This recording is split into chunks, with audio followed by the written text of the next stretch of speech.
ಎಲ್ಲರಿಗೂ ನಮಸ್ಕಾರ. Cook with Moni ಚಾನಲ್ಗೆ ಸುಸ್ವಾಗತ. ನನ್ನ ಚಾನಲ್ನ ಲೈಕ್ ಮಾಡಿ, ಸಬ್ಸ್ಕ್ರೈಬ್ ಮಾಡಿ, ಶೇರ್ ಮಾಡಿ ಮತ್ತು ಫಾಲೋ ಮಾಡಿ. ಇದೇ ರೀತಿ ನನಗೆ ಸಪೋರ್ಟ್ ಮಾಡ್ತಾಯಿರಿ. ಬೆಟ್ಟದ ನಲ್ಲಿಕಾಯಿ ಜ್ಯೂಸ್. ಈ ಬೆಟ್ಟದ ನಲ್ಲಿಕಾಯಲ್ಲಿ ವಿಟಮಿನ್ ಸಿ ಹೇರಳವಾಗಿದೆ. ಇದರ ರಸನ ನಾವು ಪ್ರತಿದಿನ ಸೇವಿಸುವುದರಿಂದ ನಮ್ಮ ದೇಹದಲ್ಲಿರುವ ರೋಗ ನಿರೋಧಕ ಶಕ್ತಿಯನ್ನು ಸಹ ಇದು ಹೆಚ್ಚಿಸುತ್ತದೆ. ಈಗ ಹೇಗೆ ಮಾಡೋದು ಅಂದರೆ, ಮೊದಲಿಗೆ ಒಂದು ಮಿಕ್ಸಿ ಜಾರ್ ತಗೊಂಡು ಇದಕ್ಕೆ 4ರಿಂದ 5 ಕಾಳು ಮೆಣಸು, 2 ಇಂಚು ಶುಂಠಿ, 5ರಿಂದ 6 ಕರಿಬೇವಿನ ಎಲೆಗಳು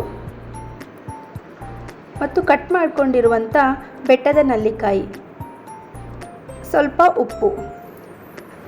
ನಾನು ಇದನ್ನು ಒಬ್ಬರಿಗೆ ಹೇಳ್ತಿದ್ದೀನಿ, 2 ನಲ್ಲಿಕಾಯಿನ ಕಟ್ ಮಾಡಿಕೊಂಡು ಮಾಡಿರುವಂಥ ಜ್ಯೂಸ್ ಇದು.